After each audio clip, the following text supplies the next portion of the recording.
Gifted explained by hot explainer. इस कहानी को सुनने के बाद आपको एक बात जरूर समझ में आ जाएगी कि इंसान की जिंदगी में क्या जरूरी है, कामयाब होना, जीनियस होना या जिंदगी जीना। ये कहानी शुरू होती है फ्लोरिडा के एक छोटे से घर से, जहाँ पर एक आदमी को दिखाया जाता है जिसका नाम फ्रैंक होता है। फ्रैंक अपनी बेटी को आज पहली बार स्कूल भेज रहा है जिसका नाम मैरी है। मैरी स्कूल नहीं जाना चाहती है, पर फ्रैंक उसे कहते कि तुम्हारी मॉम यही चाहती थी और तुम्हें स्कूल जाना पड़ेगा। वो मेरी को स्कूल भेजते हैं और जब वो अपने घर आता है तो यहाँ उस घर की ऑनर आती है। वो कहती है तुमने मेरी को स्कूल भेजकर अच्छा नहीं किया, अभी तुम्हारे पास मौका है, तुम उसे वापस ले आओ। फ्रैंक कहते हैं कि मेरी की अपनी उम्र की एक भी दोस्त नहीं है, उसे अपनी उम्र वालों के साथ दोस्ती करनी चाहिए। यहाँ पर जो उसकी ऑनर होती है वो कहती है कि अगर मेरी को किसी ने हमसे छीन लिया तो मैं तुम्हें नहीं छोड़ूंगी, और वो वहाँ से चली जाती है। वहीं स्कूल में दिखाया जाता है जहाँ मेरी का आज पहला दिन है और क्लास में उसके टीचर सब बच्चों से पूछते हैं 2 प्लस और 2 कितना होता है। एक बच्चा जवाब देता है 4। मेरी इन सब सवालों से परेशान और बोर हो रही होती है। इसके बाद उसकी टीचर पूछते हैं कि 3 प्लस 3 कितना होता है। मेरी पूछते हैं कि कैसा स्कूल है, सबको पता है कि इसका आंसर 6 है। उसके टीचर कहते हैं कि यहाँ का एक रूल है, जब किसी बच्चे का नाम लिया जाता है तभी वो जवाब देगा। मेरी की टीचर उसे खड़ा करके पूछती है कि चलो तुम बताओ 9 प्लस 8 क्या होता है। मेरी तुरंत जवाब देती 17।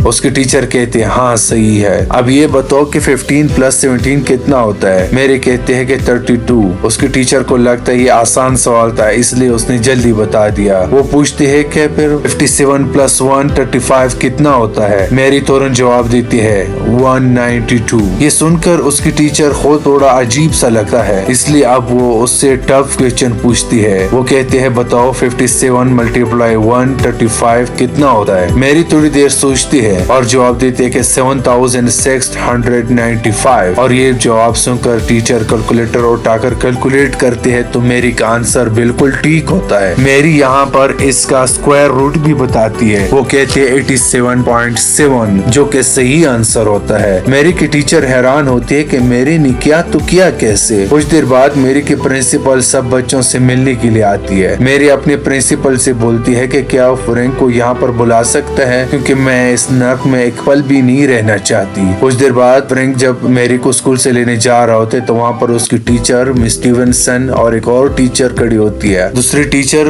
उसको बताती है कि मेरी के डैड हर फ्राइडे को उस पार्क में आते हैं, लेकिन ये उदास रहते हैं। मेरी की टीचर मिस स्टीवनसन भागते हुए उसके पीछे जाती है। वो फ्रैंक को रोकर बताती है कि आपकी बेटी गिफ्टेड है, आज उसने मैथ्स के ऐसे ऐसे सवालों के जवाब दिए जो एक 7 साल के बच्चे के लिए बहुत मुश्किल है। फ्रैंक कहते हैं ऐसा कुछ भी नहीं है, वो 7 साल नॉजी कंसंट्रेशन कैंप में थे और वहाँ पर उन्होंने इस तरीके को इजाद किया था। ये कहकर फ्रैंक मैरी को लेकर वहाँ से निकल जाता है। वो उसे बीच पे लेकर जाता है। फ्रैंक मैरी से नाराज होता है क्योंकि उसने अपनी प्रिंसिपल से बदतमीजी की थी। मैरी कहती है कि मैं आगे से ऐसा नहीं करूंगी। फ्रैंक उसे ये भी कहता है कि तो शो ऑफ करने की कोई जरूरत नहीं है। वहीं दूसरी तरफ मैरी की टीचर मिस स्टीवनसन को दिखाया जाता है जो उस तरीके के बारे में इंटरनेट पर पढ़ रही होती है जो उसे फ्रैंक ने बताया था, यानी कि ट्रैक्टन बर्ड मैटर, पर उसे इस मैटर के बारे में कुछ भी समझ में नहीं आ रहा होता है। अब अगले दिन यहाँ पर सब बच्चों का टेस्ट होता है, तो जब मैरी को उसका टेस्ट पेपर दिया जाता है तो उसी चंद ही मिनटों में सॉल्व कर देती है। मिस स्टीवनसन कहते हैं कि मुझे पता था कि तुम ऐसे करोगे, और वो उसे एक हार्ड क्वेश्चन पेपर देती है, पर वो भी मैरी कुछ ही देर में हल कर देती है। यहाँ पर मिस स्टीवनसन को समझ में आ चुका है कि मैरी का दिमाग नॉर्मल बच्चों से बहुत अलग है। उसका दिमाग गिफ्टेड है, वो जीनियस है। अब वो मेरी के पिता फ्रैंक एडलर के बारे में इंटरनेट पर गूगल पर सर्च कर रही होती है। वो टाइप करती है फ्रैंक एडलर मैथमेटिशियन, और उसे कोई भी रिजल्ट नहीं मिलता। पर यहाँ पर दूसरा नाम सामने आता है, ये नाम होता है डियान एडलर मैथमेटिशियन। जब वो उसके बारे में पढ़ती है तो उसमें लिखा होता है कि ये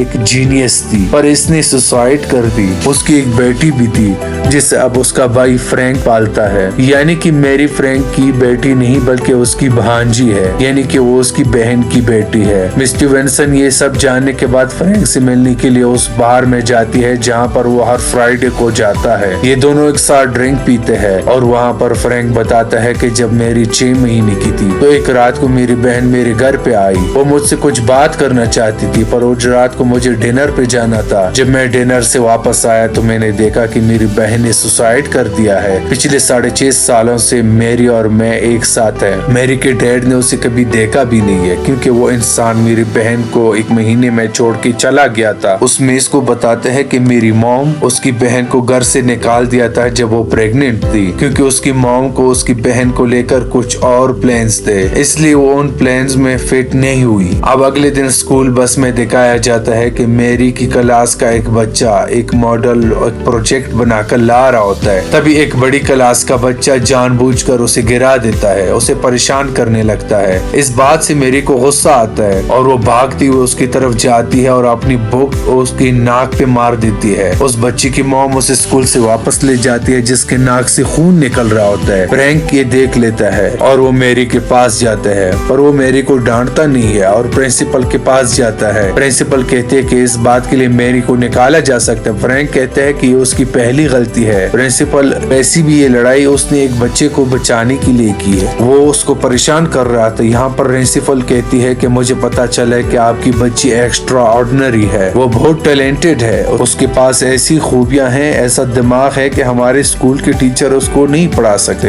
हम उसे एक स्कूल है जिसका नाम ओक्स है, वहाँ के प्रिंसिपल मेरे दोस्त है, अगर आप चाहो तो हम वहाँ पर मेरी का एडमिशन करवा सकते हैं। फ्रैंक कहते हैं मैंने पता किया था लेकिन वहाँ की फीस $30,000 है जो मैं अफोर्ड नहीं कर सकता। प्रिंसिपल कहते हैं कि मैं उसे स्कॉलरशिप दिला सकती हूँ, पर फ्रैंक मना कर देता है कि मैं नहीं चाहता हूँ कि मेरी को ये लगे कि वो दूसरों से अलग है, मैं चाहता हूँ कि वो उसी स्कूल में पढ़े। हालांकि वो स्कूल बस में जो आज हुआ वो बिल्कुल सही नहीं था, पर आप उसे दूसरे नजरिए से देख ले कि एक 12 साल का बच्चा जो 7 साल के बच्चे को परेशान कर रहा था, मेरी ने उसके खिलाफ आवाज उठाई। ये मेरे लिए बहुत मायने रखता है। मैं जानता हूँ कि किसी के ऊपर हाथ उठाना गलत है और उसको डांट भी पड़ सकती है, पर मुझे मेरी पर फख्र है। फ्रैंक के जाने के बाद प्रिंसिपल बोलती है कि मेरी की सारी डिटेल निकालो। फ्रैंक और मेरी जब घर पहुँचते हैं तो मेरी देखती है कि उसके दरवाजे पर एक लेडी खड़ी होती है और जब वो फ्रैंक से पूछते है कि तो वो कौन है, तो फ्रैंक कहते हैं कि वो तुम्हारी नानी है। दरअसल आज पहली बार फ्रैंक की मॉम यानी मेरी की नानी उससे मिलने के लिए आई है। उसके लिए एक लैपटॉप भी लाती है, वो कुछ किताबों के नाम लेती है, वो कहती है कि तुम उसको पढ़ सकती हो। मेरी कहती है कि मैंने ऑलरेडी वो किताब पढ़ लिया है, आजकल मैं डिफरेंशियल इक्वेशन पढ़ रही हूँ। ये सुनकर उसकी नानी बहुत खुश हो जाती है, उसे और भी किताबों के बारे में बताना चाहती है ताकि वो मैथमेटिक्स ज्यादा से ज्यादा पढ़ ले। और यहाँ पर उसका बेटा फ्रैंक इंटरप्ट करता है, वो कहते हैं कि मेरी को बहुत सारा होमवर्क करना है और उसे कल स्कूल भी जाना है, इसलिए अब सोना चाहिए उसे। फ्रैंक की मॉम यहाँ से जाने लगती है। फ्रैंक की मॉम नहीं चाहती कि मेरी यहाँ पर रहे क्योंकि यहाँ पर पता चल चुका है कि वो एक जीनियस है जैसे कि उसकी बेटी थी। वो जाने से पहले फ्रैंक को कहते हैं कि जिस जगह तुम रह रहे हो ये मेरी के लिए बिल्कुल भी ठीक नहीं है, खास तौर पर वो स्कूल जहाँ वो पढ़ती है। दरअसल मेरी की प्रिंसिपल ने उसको सब कुछ बताया होता है। फ्रैंक अपनी मॉम से कहते हैं कि अब तुम्हें वापस जाना चाहिए, पर उसकी मॉम मेरी को अपने साथ ले जाना चाहती है, इसलिए वो फ्रैंक को एक बार फिर से बुलाती है। वो कहते कि मेरी एक जीनियस है, उसकी जिंदगी यहाँ पर बर्बाद हो जाएगी। फ्रैंक कहते हैं कि मैं कभी भी उसको आपके साथ जाने नहीं दूंगा क्योंकि आप उसे एक टीचर को सौंप देंगे, आप बाद में उसे सेंटेंस के बीच में छोड़ देंगे जहाँ पर वो अपनी पूरी जिंदगी बिता देगी और मैं नहीं चाहता कि मेरी ऐसी जिंदगी जी ले, और इसलिए उसकी बहन ने उसे मेरे पास छोड़ा। फ्रैंक की मॉम कहते कि उसकी सबसे बड़ी गलती थी, उसे कभी भी सही गलत की पहचान नहीं थी। अगर उसे पहचान होती तो नावियर स्टोक्स की इक्वेशन को सुलझाकर वो दुनिया की एक महान गणितज्ञ बन चुकी होती, पर वो नहीं कर पाई क्योंकि वो कमजोर थी अपने पिता की तरह, अपने भाई की तरह। अगर तुमने मेरी को मुझे नहीं दिया तो अब अगली मुलाकात हमारी कोर्ट में होगी, और उसके बाद वो वहाँ से चली जाती है। यहाँ पर मेरी और उसके मामा फ्रैंक के बीच में बहुत अच्छी इक्वेशन होती है। ये दोनों एक दूसरे से बहुत प्यार करते हैं और फ्रैंक को उस बात की परवाह नहीं है कि मेरी बहन बने, वो सिर्फ ये चाहता है कि मेरी एक आम जिंदगी जिए, मेरी खुश रहे, जो करना चाहती है अपनी मर्जी से करे, जैसे कि उसकी बहन करना चाहती थी वो पर वो कर ना पाई। अब फ्रैंक और उस माम की मुलाकात कोर्ट में होती है। जज कहता है कि आजा तो ये होगा कि आप दोनों आपस में समझौता कर ले। यहाँ पर मेरी की नानी उसे मिलने की परमिशन मिल जाती है। कुछ दिनों के बाद फ्रैंक को एक लेटर मिलता है जो कि कोर्ट की तरफ से होता है। उसमें लिखा होता है कि मेरी की नानी मेरी को अपने साथ 2 दिनों के लिए ले जाना चाहती है और उसे अब मेरी को भेजना होगा। मेरी अपनी नानी के साथ उसके घर बोस्टन जाती है। वहाँ पर मेरी को बहुत अच्छा लगता है और अगले दिन मेरी की नानी उसे यूनिवर्सिटी ले जाती है। दरअसल वो उसे एक प्रोफेसर से मिलवाना चाहती है। जब ये दोनों यूनिवर्सिटी में होते हैं तो मेरी की नानी उसे बताती है कि तुम्हारी मॉम मैथमेटिक्स की एक प्रॉब्लम पर काम करती थी और उसका नाम था नावियर स्टोक। वो उसे सुलझा नहीं पाई। वो दीवार पर मेरी को मैथमेटिक्स की 7 अलग अलग प्रॉब्लम दिखाती है। वो कहते हैं कि इन 7 में से आज तक एक ही को सुलझाया गया है, जहाँ पर मैथमेटिशियन की फोटो लगी होती है। वो मेरी को बताती है कि अगर तुम्हारी मॉम ने मैथमेटिक्स की उस प्रॉब्लम को जिस पर वो काम कर रही थी सुलझा लिया होता तो आज उसकी फोटो यहाँ पर होती। मेरी कहती है कि हो सकता है कि कभी मेरी फोटो यहाँ पर लगे। उसके बाद मेरी की नानी उसे हॉल में ले जाती है जहाँ पर एक ब्लैक बोर्ड पर मैथमेटिक्स की एक प्रॉब्लम लिखी होती है। यहाँ एक प्रोफेसर भी होता है और मेरी को कहा जाता है कि इसे सॉल्व करो। मेरी बहुत देर तक उस प्रॉब्लम को देखती रहती है लेकिन वो कोई भी जवाब नहीं देती। प्रोफेसर मेरी के पास जाता है और उससे पूछता है क्या तुम इस छोटी सी प्रॉब्लम का हल ढूंढ रही हो। मेरी कहते कि छोटी नहीं, बहुत बड़ी प्रॉब्लम है। ये सुनने के बाद प्रोफेसर मेरी की नानी की तरफ एक नाउमीद भरी नजरों से देखता है। मेरी की नानी उसे यहाँ से ले जाने लगती है। बहुत गुस्सा होती है। मेरे पूछते कि आप मेरे ऊपर गुस्सा है। उसकी नानी कहते कि नहीं, पर उस प्रोफेसर पर उसे क्या लगा था कि तुम अंदर चाहती इतनी बड़ी प्रॉब्लम को सॉल्व करोगे। मेरी कहते उसे सॉल्व नहीं किया जाता क्योंकि वो गलत थी। ये सुनकर उसकी नानी हैरान हो जाती कि होती कैसे। मेरी बताती कि वो अगर नेगेटिव साइन लगाना वो भूल गए थे जिसकी वजह से पूरी प्रॉब्लम गलत हो गई, इसलिए उसे सॉल्व नहीं किया जा सकता था। ये सुनने के बाद मेरी की नानी उसे वापस उसी जगह पर ले जाती है और इस बार मेरी इस प्रॉब्लम को ठीक करके पूरी तरह से सॉल्व कर देती है। प्रोफेसर मेरी से पूछता है कि जब तुम्हें पता था कि प्रॉब्लम गलत है तो तुमने बताया क्यों नहीं। मेरी कहती कि मामा ने बताया कि बड़ों की गलती नहीं बताते, उन्हें बुरा लगता है। यहाँ पर एक बात साबित हो जाती है कि मेरी किसी जीनियस से कम नहीं है। जिस तरह से उसकी मॉम एक महान मैथमेटिशियन थी, शायद मेरी अपनी मॉम से भी आगे है। अब मेरी के लिए कोर्ट में कई सुनवाइयां चल रही थी और इन सुनवाइयों में मेरी की नानी से पता चलता है कि मेरी की मॉम जो कि डियन थी वो कभी किसी स्पोर्ट्स का हिस्सा नहीं थी, न ही वो कभी कोई गेम देखने के लिए गई थी, नहीं पिकनिक पर, न ही उसकी कोई दोस्त थे। उसकी जिंदगी में सिर्फ एक ही चीज थी, वो थी मैथमेटिक्स। डियन के मॉम का ये मानना था कि वो सबसे अलग है, वो बिलियन में एक है और जो वो कर सकते हैं कोई नहीं कर सकता। यहाँ पर फ्रैंक का वकील उसे सवाल पूछता है, अगर आपकी बेटी अपनी जिंदगी में सिर्फ और सिर्फ मैथमेटिक्स करना चाहती थी तो वो अपने पड़ोसी जिससे वो प्यार करती थी उसके साथ भाग क्यों गई। मेरी की नानी और डियन की मॉम यहाँ पर जवाब देती है कि उस वक्त मेरी बेटी 17 साल की थी, उसे सही और गलत का कुछ पता नहीं था, इस वजह से उसने ये कदम उठाया। जब उन दोनों को मैंने अलग किया तो 1 साल के बाद मेरी बेटी ने मुझे थैंक यू कहा था। अगर उसने अपनी रिसर्च को और मैथमेटिक्स के अधूरे काम को पूरा कर लिया होता और वो जिंदा होती तो वो तुम्हें इस बात का जवाब देती। यहाँ पर फ्रैंक पर भी कई इल्जाम लगाए जाते हैं कि वो मेरी की परवरिश करने के लिए एक सही इंसान नहीं है, वो इसे अच्छे स्कूल नहीं भेज सकता और साथ ही साथ उसने किसी से लड़ाई भी की थी। यहाँ पर मेरी ने जिस बच्चे को मारा था, जिसके नाक से खून निकल गया था, उस इश्यू को भी यहाँ पर उठाया जाता है। हालांकि फ्रैंक पहले एक टीचर था, वो असिस्टेंट प्रोफेसर था, अब उसने वो काम छोड़ दिया, इसलिए उसके काम को लेकर यहाँ पर बहुत सवाल उठाए जाते हैं। वो कहते कि तुम मेरी को अच्छी एजुकेशन नहीं दे सकते हो, तुम्हारे पास हेल्थ इंश्योरेंस भी नहीं है और ऑक्स की स्कॉलरशिप मिल रही थी तुमने उसको भी ठुकरा दिया। फ्रैंक कहते कि मेरी बहन ये चाहती थी कि उसकी बेटी को आम जिंदगी मिले, वो आम स्कूल में पढ़े, वो आम बच्चों के साथ खेले और उनसे दोस्ती करे। जो सब उसे नहीं मिला वो सब अपनी बेटी को देना चाहती थी।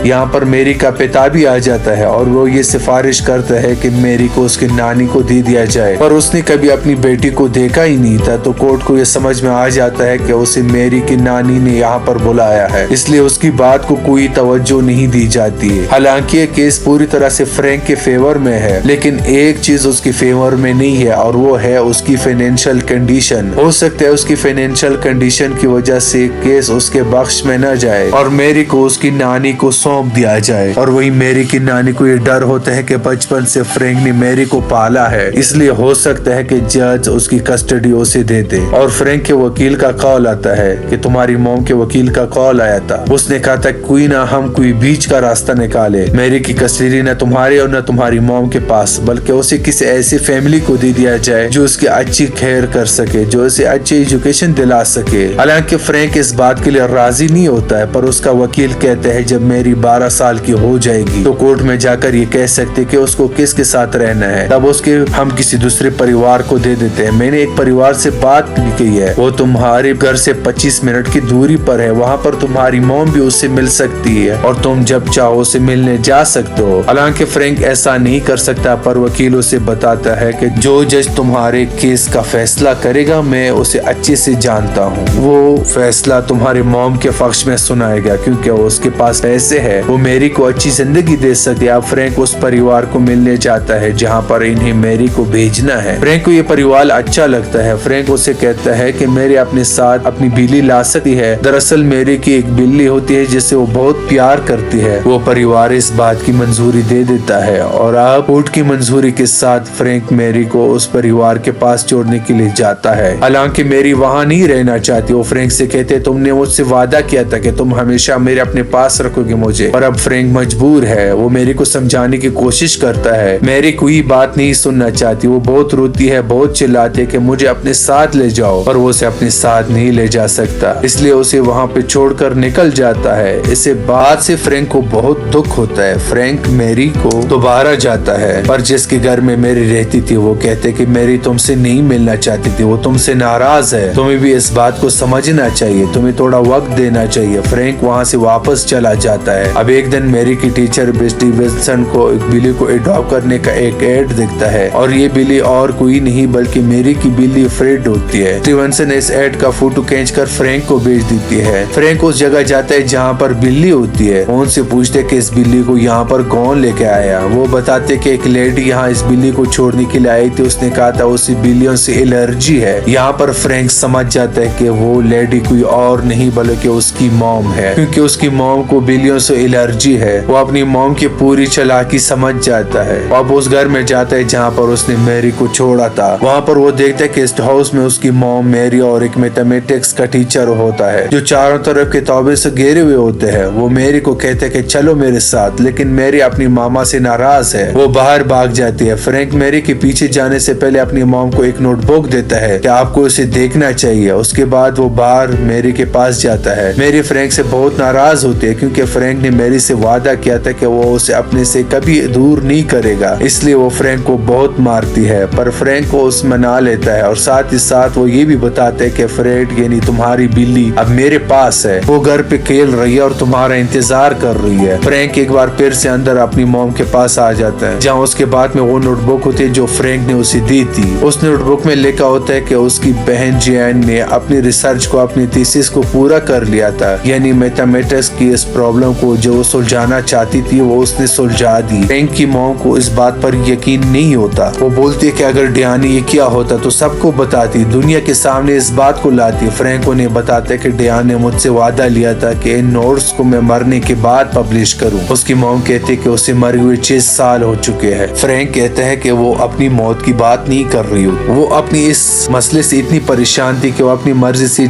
कुछ कर नहीं पाई। हालांकि उसने मैथमेटिक्स की एक बड़ी प्रॉब्लम को सुलझा दिया था, पर वो अपनी जिंदगी में पूरी तरह से हार चुकी थी, इसलिए वो अपनी मॉम से नाराज थी और अपने भाई को इसलिए कहा था कि मॉम की मरने के बाद इसे पब्लिश करना। फ्रैंक अपनी मॉम को कहते हैं कि मैं मैरी को अपने साथ लेके जा रहा हूँ, वैसे भी अब आपके पास टाइम नहीं रहेगा, इस चीज को प्रूव करने के लिए आपको कई साल लगेंगे। ये कहकर फ्रैंक वहाँ से चला जाता है। यहाँ पर फ्रैंक की मॉम की आंखों में आंसू और पछतावा होता है, पर अब जिंदगी बहुत आगे निकल चुकी है। मेरी अब फ्रैंक के साथ रहती है। उसकी जिंदगी नॉर्मल बच्चों की तरह नॉर्मल बच्चों के साथ खेलती है, पार्क में जाती है, हर काम करती है जो नॉर्मल बच्चे करते हैं, जो उसकी मॉम डियान ने कभी नहीं किया। साथ ही साथ वो कॉलेज लेवल की एजुकेशन भी लेती है, जहाँ पर लेक्चर मिस्टर रामन कुछ कंसेप्ट्स के बारे में बता रहा होता है। मैथमेटिशियन थे जिन्हें पूरी दुनिया जानती थी। ये तो पूरी कहानी गिफ्टेड मूवी की। इस कहानी के जरिए से हमें एक संदेश देने की कोशिश की गई है कि इंसान भले ही कितना ही जीनियस ना हो, अगर उसने अपनी जिंदगी न ही जी तो उसकी जिंदगी कोई मायने नहीं होती। जिस तरह से मैरी की मॉम ने अपनी थीसिस पूरी कर ली थी, उसने वो कर लिया था जो पूरी जिंदगी करना चाहती थी, फिर भी उसकी जिंदगी में कुछ नहीं बचा था, जिसके चलते उसने सुसाइड कर दिया था। भले जिंदगी में आप कुछ भी करो, कुछ बनो या ना बनो, पर जिंदगी जीना बहुत जरूरी है। ये सन 2017 में रिलीज हुई थी। IMDb पर इस फिल्म की रेटिंग है 7.6। इस फिल्म का बजट था $7 मिलियन और बॉक्स ऑफिस इसने कमाई की थी $43 मिलियन। उम्मीद करते हैं कि ये कहानी आपको पसंद आई होगी। हमारे चैनल को सब्सक्राइब जरूर कीजिएगा। Thank you.